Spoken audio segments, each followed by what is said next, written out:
Sois béni. Je vous dis bonjour ce matin, dans le nom du Seigneur. Je bénis Dieu pour ce matin. Et je le crois. Et je suis convaincu que ce matin Dieu va nous parler. Amen. Amen. Je suis certain. Parce que la parole que je vous annonce, elle est certaine. Amen. Certaine et véritable. Que Dieu soit béni. J'étais là et je réfléchissais. Et je pensais au plan de Dieu. Le plan de Dieu pour ma vie.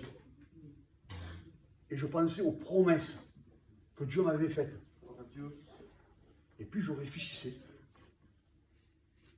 Le plan de Dieu compliqué, difficile à comprendre. Et je me disais à moi-même, bien souvent, vous savez, on entend des dits et des redits que les gens viennent nous rapporter. C'est dit par un, c'est dit par l'autre.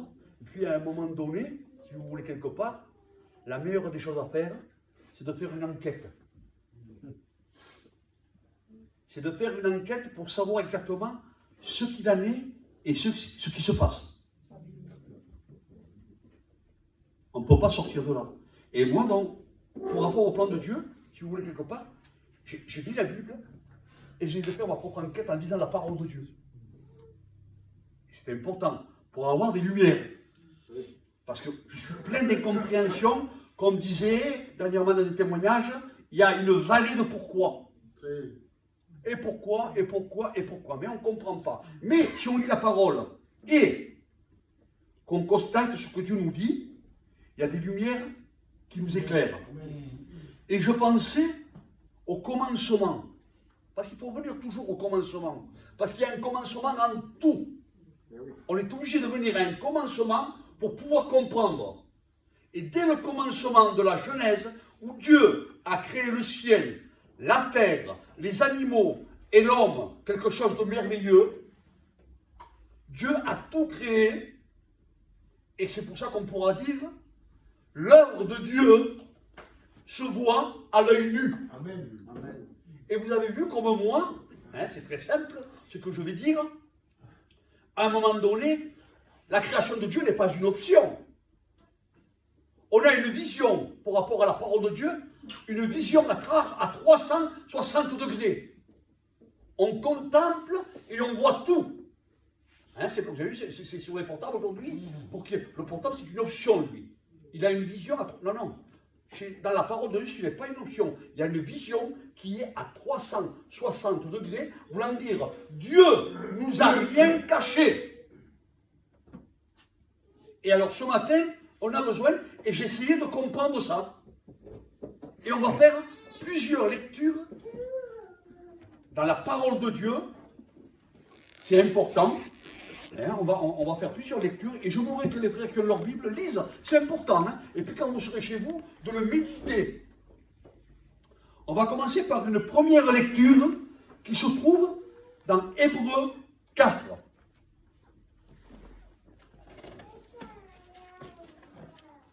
Au chapitre 1.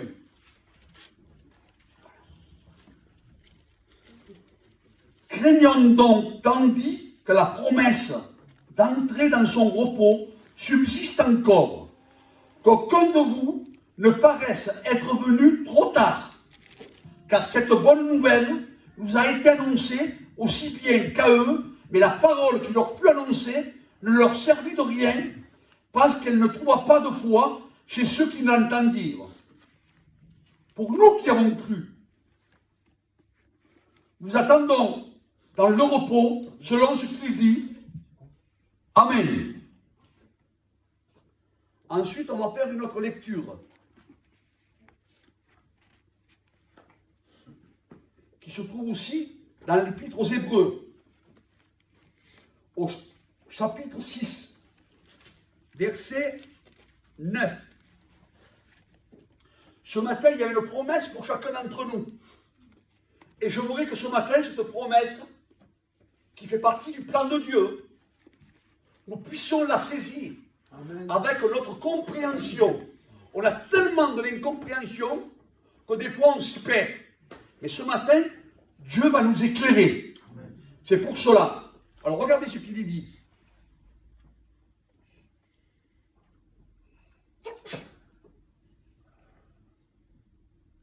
au verset 9.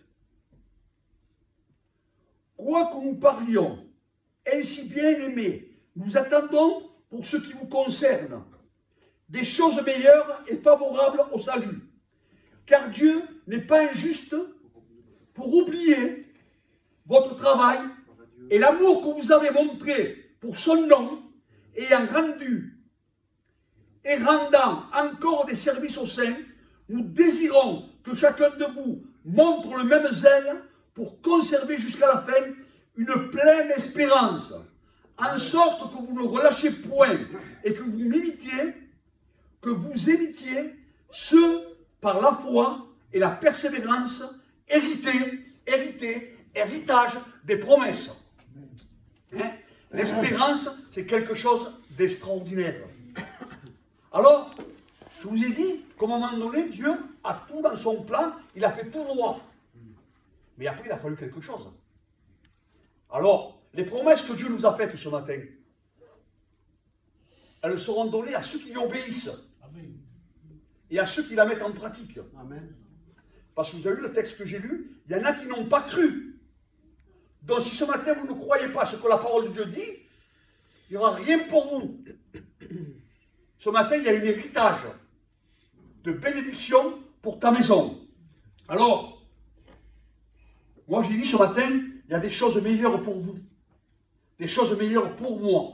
Et ce matin, on a besoin de comprendre le plan de Dieu qu'il a pour nous.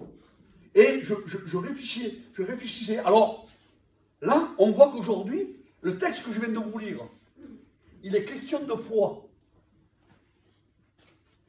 Automatiquement, aujourd'hui, Dieu nous a fait tout voir. Mais après, pour qu'on puisse fonctionner, pour croire en ses promesses, Dieu nous a mis la foi en nous. Et cette foi-là va nous permettre d'avancer dans les choses de Dieu. Parce que sans la foi, on ne peut pas lui être agréable. Voulant dire tout simplement, on a vu, on a constaté, mais la foi, c'est quelque chose qui va nous permettre de vivre dans l'intimité avec lui, d'avoir un cœur à cœur. Parce que sans la foi est une ferme assurance des choses que l'on espère, mais une démonstration de ce que l'on ne voit pas. Alors ce matin, on a besoin de croire en tout ça. Alors moi j'ai marqué quelques petites notes. Donc on a un plan. Donc je vous dis que Dieu a un plan. Vous savez ce que c'est un plan, les garçons? Je vais vous dire ce que c'est un plan. Et Dieu me l'a donné comme ça.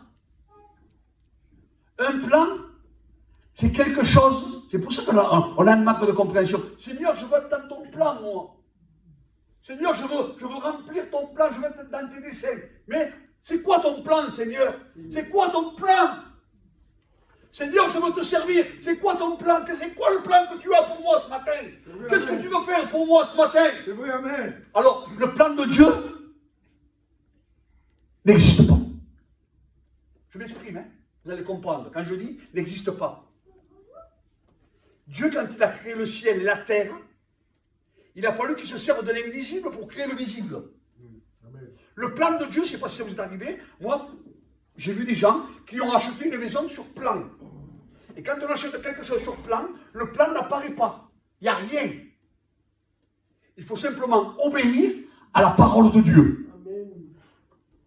On n'a pas besoin de savoir ce que Dieu attend de nous. Il faut être à l'école de Dieu ce matin. Et comprendre ce que Dieu attend de chacun d'entre nous. Parce que Dieu, je ne me répète pas, a une promesse pour chacun d'entre nous. C'est la promesse qui a été faite à Abraham. Quitte ta maison. Quitte ta famille. Abraham ne connaît pas Dieu. Abraham n'a jamais lu la Bible. Mais il a une révélation qui vient du ciel. C'est la croix. C'est la parole de Dieu. C'est la foi qui vient dans son cœur. Et par la foi, l'obéissance naît.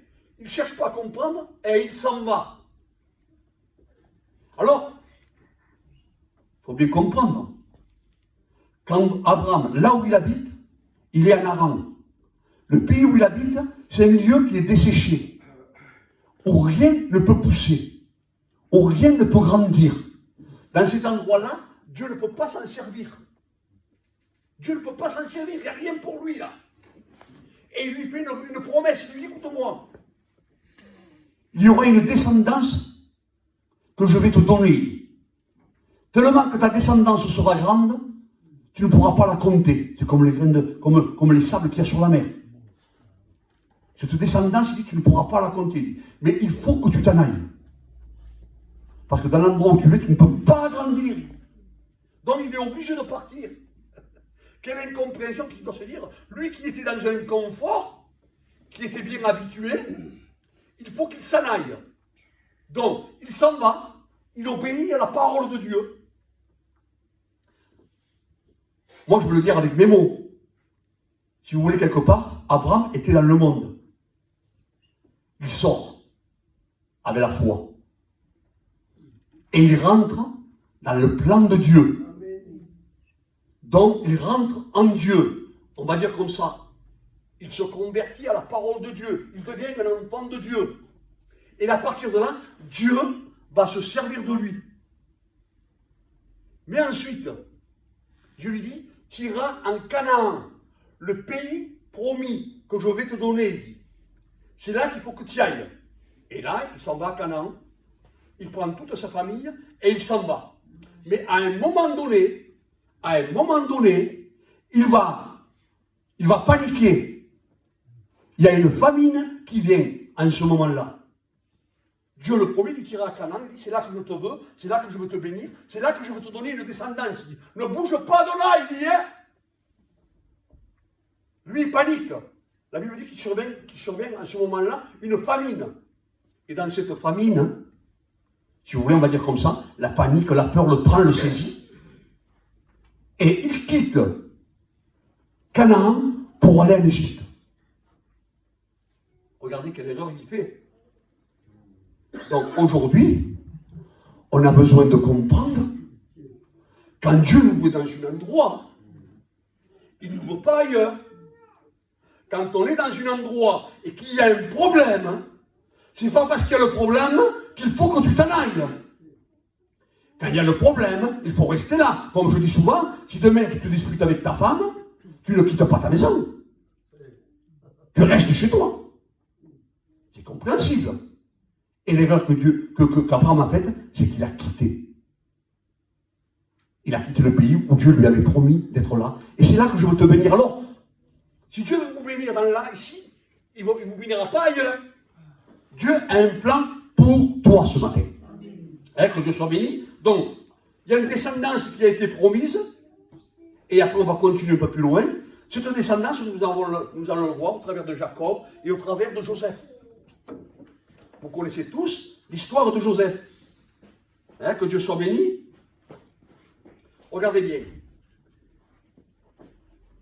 Joseph, on connaît son histoire. On l'appelait le rêveur de songes. Quelqu'un qui rêvait. Mais il rêvait. C'est Dieu qui lui parlait. Joseph, il était jeune, il avait 17, 18 ans, il devait avoir. Dieu lui parlait. Et Dieu lui disait, les gens qui vont venir vers toi vont se prosterner. Mais lui, il n'a pas discerné tout ça. Si vous voulez, quelque part. L'erreur qu'il fait, c'est Romain. Moi, je n'ai pas attribué ça à l'orgueil, hein. Mais dans son cœur et dans son débordement qu'il avait, dans cette joie, il s'approcha de ses frères en leur disant, Dieu m'a parlé et il m'a dit que des gerbes vont venir, ils vont se courber devant moi. Et ses frères, à ce moment-là, vient une jalousie. Et ça m'a fait penser, alors moi je me sens concerné dans cette affaire, parce qu'un jour j'ai vécu une expérience comme ça. J'ai vécu une expérience comme ça, et je ne pourrais pas dire ouais, mais je vais le dire comme je le sens dans mon cœur. Je ne sais pas si j'étais baptisé, mais j'avais reçu Jésus. J'avais reçu Jésus dans mon cœur. Et à ce moment-là, dans une réunion, dans un culte, une prophétie se lève. Et une appel au ministère. L'appel vient direct dans mon cœur. Qu'une peur. D'entrer, l'appel vient dans mon cœur. Je sens que c'est pour moi, Mario. Je sens que c'est pour moi cet appel. Mais à ce moment-là, je panique. Hein. Mais je bénis Dieu que je ne dis rien à personne. Imaginez que je me lève, que j'aille voir les frères et les pasteurs, je dis voilà, Dieu m'a parlé et j'ai un appel au ministère. Je crois que je me serais fait démonter là. Dieu avait un plan. Mais le plan de Dieu, on ne le voit pas tout le temps. Donc Dieu veut qu'on chemine avec lui et il veut qu'on avance pas à pas. Donc quand on connaît l'histoire de Joseph, qu'est-ce qui s'est passé? Joseph a été mis dans une citerne par ses frères. Sachant qu'une citerne, normalement, logiquement parlant, cette citerne, elle aurait dû avoir de l'eau. Bizarre, la citerne n'a pas d'eau. Des voyageurs passent par là. Des voyageurs le prennent avec lui. Et on sait l'histoire de Joseph, la Bible dit qu'il va devenir ministre. Mais est-ce que vous croyez que Dieu l'a appelé pour qu'il soit un ministre? Dieu ne l'a pas appelé pour qu'il soit le ministre d'Égypte. Mais Dieu connaissait, Dieu avait un plan pour Joseph. Que Dieu soit béni ce matin. Et que Dieu soit glorifié ce matin. Que ce matin, nous soyons placés où Dieu veut nous placer ce matin. Il y a le problème, il y a le souci, mais si Dieu nous veut là, il faut rester là. Et lui faire confiance, pas à moitié, mais pleinement ce matin. C'est à lui qu'il faut qu'on y fasse confiance entièrement ce matin. Parce que c'est de lui qu'on a besoin. Vous savez, alors, je dis ça comme ça, je dis alors, imaginez-vous, Abraham, il est parti d'un côté. Aujourd'hui, on le retrouve. C'est bénéfique pour nous, parce que là, ça a été marqué comme je vous l'ai dit. Cela est dit, écrit, et soyez mes imitateurs, Paul le dira, soyez mes imitateurs comme moi je suis même du Christ. Et là, dans le texte, on l'a lu pareil. On a besoin d'être des imitateurs du Christ, en réalité. Donc, n'ayons pas peur de pouvoir le dire. Nous avons été faits à l'image de Dieu ce matin. Donc, ce matin, il faut qu'on lui ressemble, on veut lui ressembler. Amen. On veut lui plaire. Donc, il faut qu'on lui soit obéissant. Ce matin, ne prenons pas le bon, laissons pas le mauvais. Non, non, on prend tout ce qu'il y a. On doit passer dans la vallée de Baca, comme on dit. Dans la vallée des pourquoi. Donc, c'est pour ça qu'on ne comprend pas. Seigneur, c'est pas ton plan. Tu m'appelles, mais comment ça? Qu'est-ce que je dois faire? Aujourd'hui, on veut tout de suite. Imaginez que Joseph, à un moment donné, quand il a reçu cet appel-là, que je lui parle, je lui dis, tu vas aller faire ça, et qu'à un moment donné, il soit ministre du jour au lendemain. Ça s'est pas fait. Alors, quand je lis un verset, là, moi, là, d'un verset à l'autre, il s'est passé 20 ans, les frères. Hein. D'un verset à l'autre, il s'est passé 20 ans. Donc, alors que nous, on veut tout de suite. Dès qu'il y a un problème, nous, il faut que ça s'arrange de suite. On veut tout. Non, c'est pas comme ça.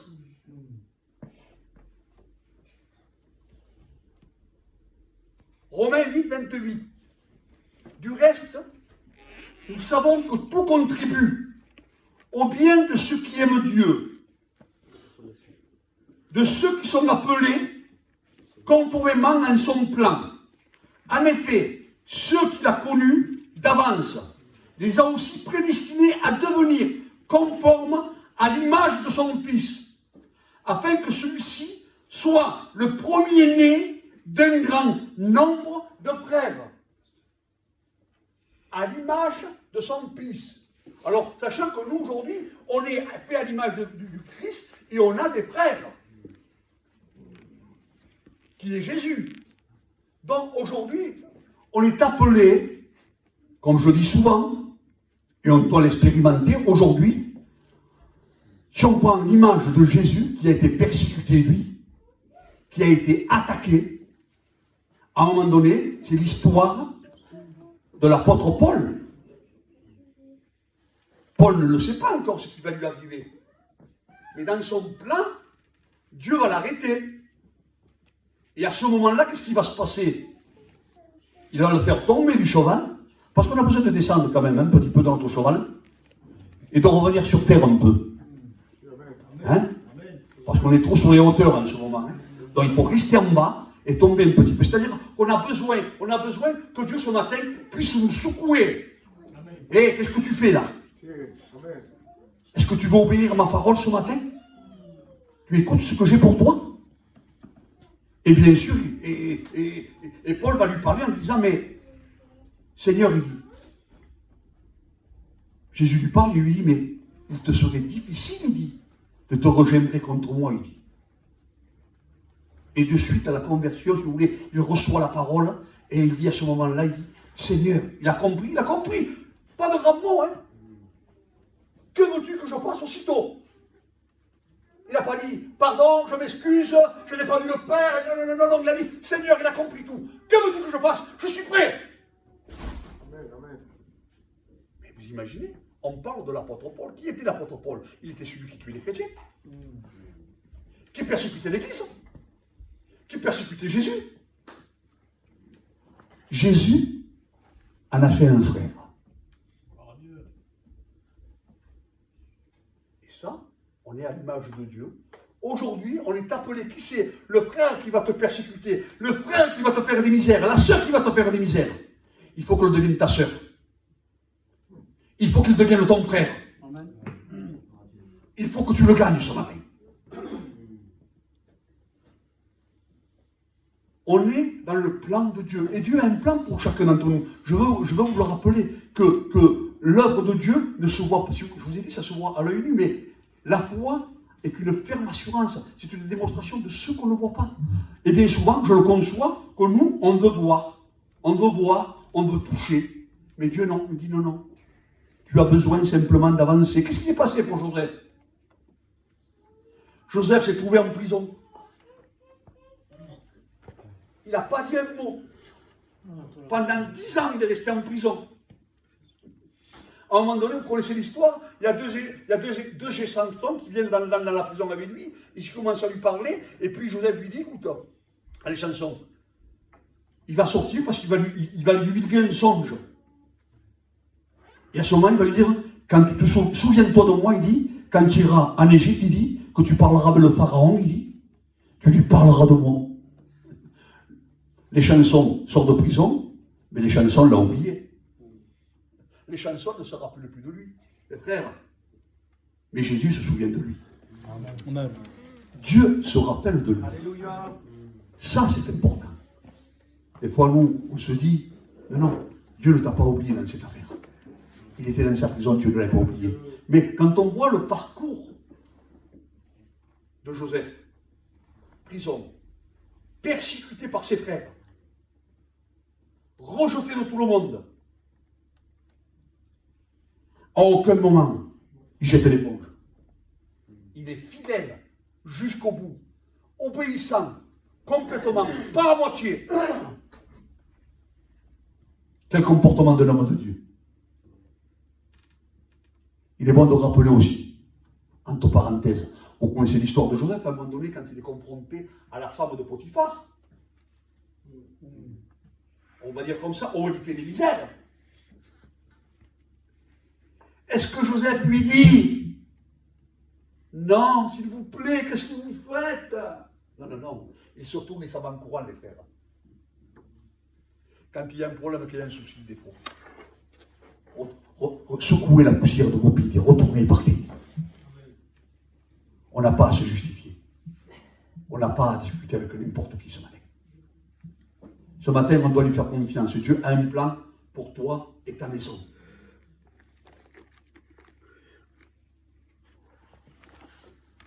Alors, il nous donne la foi pour qu'on ait une intimité avec lui.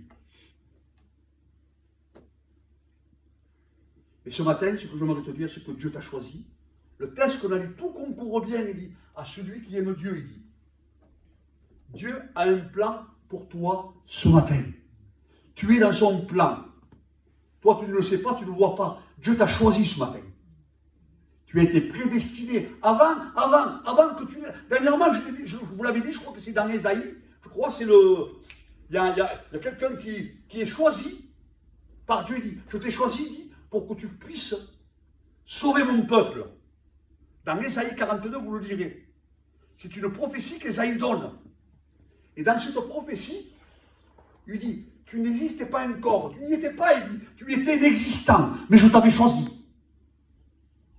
Et la prophétie s'accomplit 250 ans après. Et quand Artaxerxès lit le livre, il est en train de lire le livre d'Isaïe, Artaxerxès, le roi, et il voit son nom dessus. 250 ans après, la prophétie s'est accomplie. Je t'ai choisi, mais tu n'existais pas, tu ne t'es même pas formé, tu n'étais pas là, tu étais inexistant. Amen. Et c'est le texte que je viens de vous lire, tout concourt bien à ce qu'il me dit. Je vous ai choisi. Pour Jérémie dit, je t'ai formé, tu n'y existais pas encore, tu n'y étais pas encore. Dès le sein de ta mère, je t'avais choisi. Donc vous comprenez bien qu'on n'a pas besoin de voir. Avec le respect que je dois, je m'exprime comme ça. Vous savez, un enfant, aujourd'hui, il faut 12 mois pour qu'il puisse naître. Imaginez ce petit bébé là, 12 mois dans le ventre de sa mère, et qu'on lui aurait posé la question, qu'on lui aurait dit, hé, est-ce que tu veux le faire, tu veux sortir mon petit? Qu'est-ce qu'il te dit? Mais ça va pas, moi je suis bien où je suis là, où tu voulais que j'aille là? Et puis on se rend compte que quand on doit faire les choses vite fait et précipitamment, qu'on doit précipiter les choses. On le sait aujourd'hui, quand un petit, aujourd'hui, né à 6 mois, 7 mois, c'est qu'il y a un problème. Parce que ça va trop vite, on doit dénoncer certaines choses aujourd'hui. Donc laissons faire le plan de Dieu. Amen. Le plan de Dieu est tout le temps retardé à cause des hommes, mais il aboutit tout le temps. Que c'est beau, Seigneur. Quand je lis la parole de Dieu, je me réjouis. Hein? C'est important de lire et de mener des enquêtes. On va lire un texte dans Genèse 50-20. C'est bien qu'on découvre ensemble, ça m'a fait du bien ce matin. Quand je lisais ça, ça me faisait un bien extraordinaire.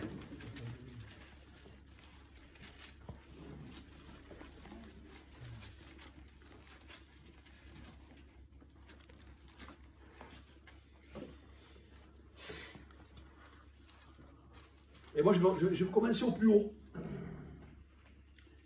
Quand les frères de Joseph dirent que leur père était mort, ils dirent, si Joseph nous prenait en haine et nous rendait tout le mal que nous lui avons fait. Et ils firent dire à Joseph, ton père a donné cet ordre avant de mourir. Vous parlerez ainsi à Joseph.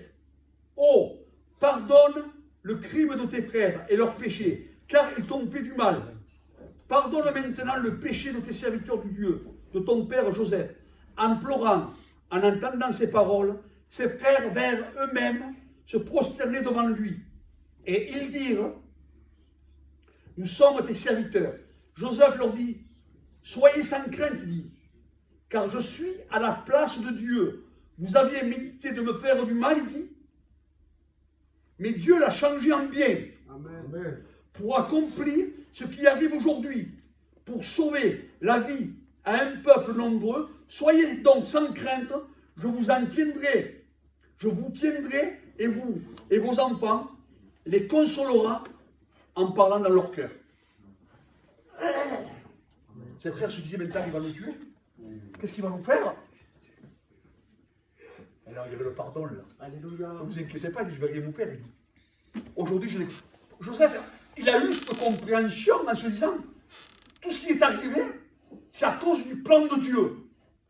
J'ai été éloigné de mes frères. Dieu, si vous voulez, Dieu s'est servi de ses frères pour que le plan puisse aboutir. Tout concourt bien à celui qui aime Dieu. Dieu s'est servi quelque chose de mal, Dieu le rend bon. Rien ne peut arrêter le plan de Dieu ce matin.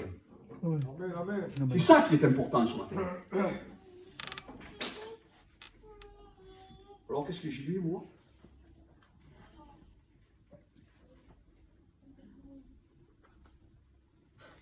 Moi j'ai dit ça. Abraham a eu confiance en Dieu et Dieu portant sa foi à son crédit l'a déclaré juste et il a été appelé l'ami de Dieu.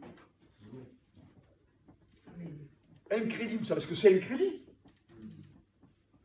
Quand on est créditaire sur un compte, c'est qu'il y a de l'argent.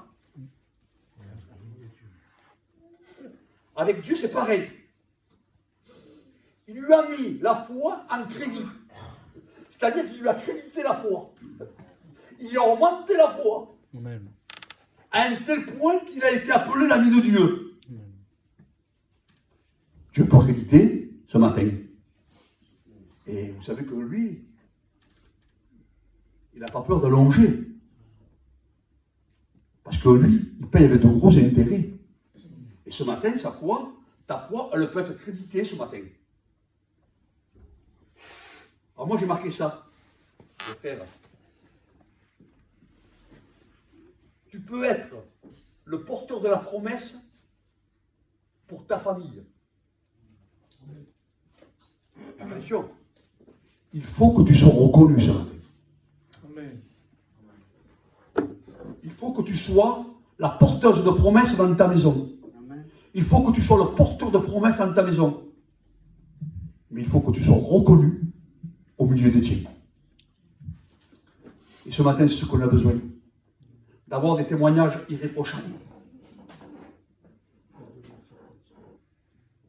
Moi, j'ai marqué ça. Ne te laisse jamais définir, il dit, par les autres. Dieu seul peut te définir, car il est ton créateur. Ce matin, n'écoute pas les gens qui viennent te parler. En te disant, c'est ça, c'est ça, c'est ça. Non, non, non, non. Laisse Dieu te définir à toi. Amen. Laisse-le faire. Il est le divin potier ce matin. Pour toi et ta maison. Tu as besoin de te laisser façonner ce matin. Ce matin, on a besoin de descendre dans la maison du potier. On a besoin de descendre ce matin. Tu as besoin de descendre. J'ai besoin de descendre ce matin. Vous savez, les frères, aujourd'hui, je le réalise plus que jamais aujourd'hui. Les problèmes, les soucis, on va être submergés. D'un problème, on va rentrer dans une autre. Je le dis avec mes mots. Hein. Pas besoin de courir à droite ou à gauche. Soyons là où Dieu nous veut. Comme je vous dis. Dans ta maison, tu dois t'occuper de ta maison. Tu ne vas pas te promener de voir ce qui se passe chez les autres. Chez les autres, ce n'est pas meilleur que chez toi. Et l'église, c'est exactement la même chose. Il n'y a pas une seule église de juste. Un chrétien, ce n'est pas un promeneur. Ce n'est pas quelqu'un qui va se promener en se disant « je vais me faire du bien ». Non, non, non, non, non. Si tu veux te faire du bien, il faut que tu fasses du bien à tes frères. Comme je dis souvent, si tu veux être arrosé, arrose. Si tu arroses, tu seras arrosé. Dieu t'a choisi pour que tu sois ici. Il y a des combats, il y a des problèmes. On n'est pas des Ponce Pilate. Que dès qu'il y a le problème, on se lave les mains. Et je prends mon chemin et je m'en vais. Non, non, non, non. Et je ne sais pas qui a dit que la dernièrement, on discutait qu'il parlait de l'armure. L'armure, elle a besoin de recevoir des coups. Hein. Une armure, c'est pas fait pour qu'on le brille à longueur de journée. Hein. Une armure, il faut qu'on le soit cabossé sur la main. Et je vous l'accorde, on va recevoir des coups. Et je bénis Dieu. On a le divin avec nous. Et ça, je crois que c'est ça le plus important. Amen. Ce matin, on a besoin de réaliser. Regardez bien, les frères, mais c'est ça qui est comme moi. Je sais pas, mais la Bible dit, on reconnaîtra un arbre à son fruit. On sait ce que c'est. Un viticulteur, c'est quelqu'un un agriculteur, c'est quelqu'un qui veut semer. Donc il est obligé de prendre une semence, de la planter, il ne va pas la garder dans sa main, la semence. Donc il faut que cette semence, elle soit enterrée. Et une fois qu'elle est enterrée, il faut qu'on l'oublie.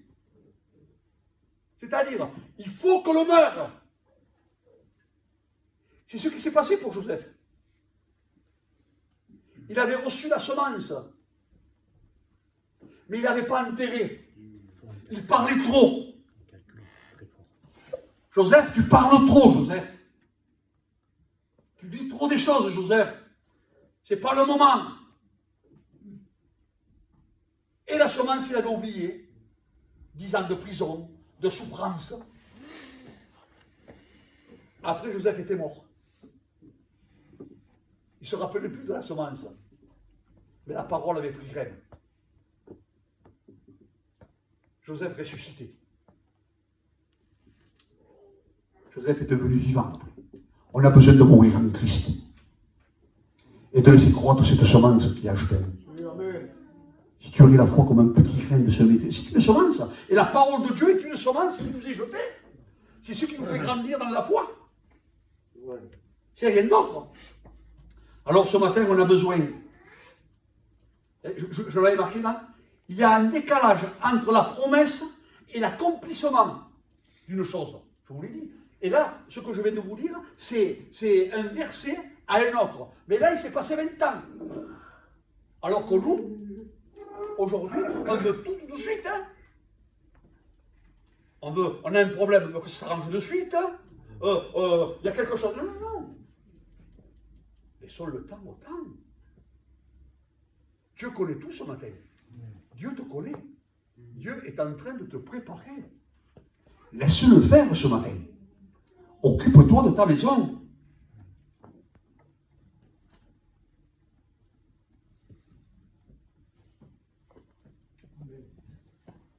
Ah, ce matin, on a besoin de ressusciter avec lui ce matin. Ça me plaît, dans Genèse 39. L'Éternel bénit la maison de Potiphar. C'est encore une promesse de Dieu, ça.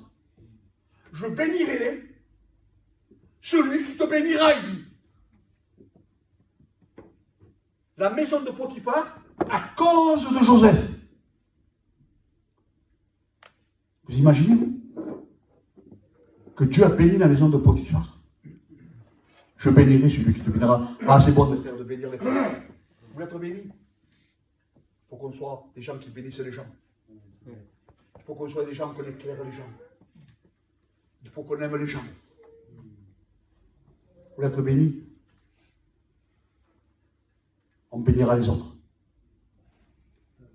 Quand je lis la parole de Dieu, écoutez, ce matin, ça m'a fait un grand bien parce que j'imaginais, parce qu'on a vécu ces expériences, attendez. Parce que là, tout ce qu'on est en train de faire, tout ce qu'on est en train de lire, Joseph, c'était Joseph, Abraham, c'était Abraham, Fourni, c'est Fourni. On est au 21e siècle aujourd'hui. Aujourd'hui, nous, tout ce qu'on voit aujourd'hui là, tout ce qui est écrit là, aujourd'hui, c'est plus clair pour nous, on est sous la grâce, nous. Il y a tout qui est clair pour nous. Les prophéties que l'on n'a pas vues s'accomplir, nous, ces prophéties-là aujourd'hui, on les voit. Eux, il fallait qu'ils fassent quelque chose. Aujourd'hui, c'est Dieu qui le fait à nous. On n'a plus rien à perdre, on a quand même un avantage. Souvent, je le dis, ah, j'ai pas Dieu, j'ai pas des... Non, t'as pas des âmes, t'as Jésus dans le cœur. C'est bien plus. Ce matin, il faut qu'on arrête de se sous-estimer. Il faut qu'on arrête de se lamenter. La Bible dit qu'on sera persécutés, les frères. Soyons prêts à prendre... On veut porter du fruit.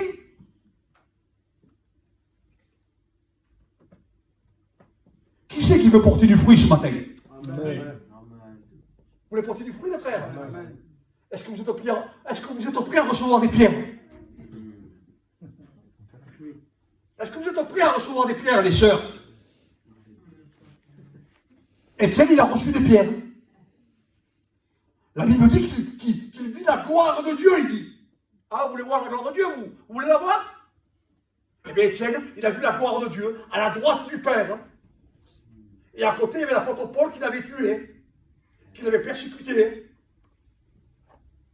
Et il fait une prière à Dieu. Pardonne-leur, il dit. Pardonne-leur quand ils ne savent pas ce qu'ils font.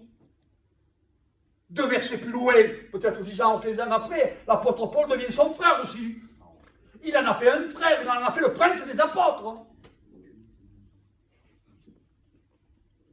Il a reçu des pierres, les frères, je ne sais pas comment vous dire, moi. C'est vrai cette histoire que je vous raconte là. On dirait que c'est réel même. Moi, tu me jettes une pierre, je la ramasse, je te la rejette. Hein. Mais lui, il n'a pas fait. Hein.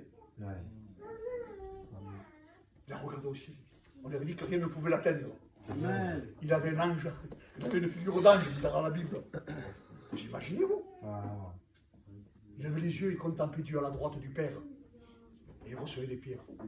Il a vu la gloire de Dieu. Ce matin, je veux voir la gloire de Dieu. Soyons prêts à recevoir des pierres. Encore, on n'est pas là, nous, ce matin. Hein. Il ne nous faut pas grand-chose. Hein. On est plus dans le découragement qu'autre chose ce matin.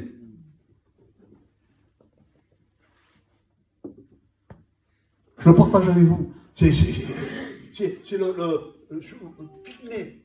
Vous connaissez Figné, le pasteur Figné. J'ai lu l'histoire de lui à un moment donné. Il prêche devant 10 000, 15 000 personnes. Il est là, il applaudit dans tous ses sens. Les gens l'élèvent. Et lui, il ne comprend pas. Il ne comprend pas. Lui aussi, il s'occupe un peu de l'agriculture. Il est sur son cheval, il ne comprend pas. Tellement qu'il n'est pas bien, il dit Seigneur. Il se met de genoux, il est en train de prier, il prie. Seigneur, il dit, je ne comprends pas, il dit. Tu m'avais dit que je serais persécuté et je vois que les gens m'applaudissent. Regardez quelle compréhension, les frères. Les gens m'applaudissent, il y a quelque chose qui cloche là, dans ce que j'ai fait là. Les gens, au lieu de me persécuter, ils m'applaudissent. Il y a un problème. Il est en train de prier. Il dit à son voisin, il ne faut pas un coup de pierre, il lui casse le nez. Et là, il commence à glorifier Dieu, les frères. Il commence à glorifier Dieu. Seigneur, merci, maintenant j'ai compris. J'ai compris, Seigneur. Est-ce qu'on est prêt à recevoir des biens? Est-ce qu'on est prêt à être persécuté? On dira des choses de vous injustement. Vous serez persécuté, vous serez calomnié. Mais ne vous inquiétez pas, pour moi, il en a été de même. Donc, fait au Seigneur. Lui, le juste. Donc, on a quand même droit à quelques petites persécutions. Non? Hein, les frères, ça vaut le coup. Hein? Ça vaut le coup. Hein? Parce qu'après, après avoir reçu une pierre, à combien vous êtes bien après? Que Dieu nous parle bien, Jess. Lui, il va venir nous soigner. Lui, il va nous soigner. Et quand tu raisonnes comme ça, que tu lui fais confiance, tu lui dis, Seigneur, je voudrais encore une autre pierre. L'évangile, ça, les frères. Ça, c'est l'évangile. Ce n'est pas l'évangile autour de rose. Ce n'est pas l'évangile pour aller se promener. On est dans un combat, je combats le bon combat, on est dans un combat. Mais avec lui, dans le combat de la foi, on est dans le bon combat ce matin. Alors, la parole la conduit dans l'épreuve. Donc ce matin, quand on est dans les épreuves, ne vous inquiétez pas. La parole l'a fait sortir de l'épreuve. Joseph a été jusqu'au bout de la promesse. Donc Dieu ce matin vous a fait une promesse. Amen, amen. Peu importe les tracas, les soucis. Fais confiance en sa promesse. Alléluia. Tout ce qu'il a dit s'accomplira. Tu es, on a lu le texte, remédite-le ce texte, de tout concourt bien à celui qui aime Dieu. Méditez-le les frères. Vous êtes dans le plan de Dieu. Dieu vous a choisi. Dieu a des promesses pour vous et pour toute votre famille. Alors ce matin, comme je vous ai dit, occupez-vous de vos familles. Amen. Donc alors c'est plus à force de parole, j'aurais tellement encore, il y en a encore tellement à dire, mais je crois que j'en ai assez dit. Principal ce matin. Seigneur, merci pour ta parole ce matin.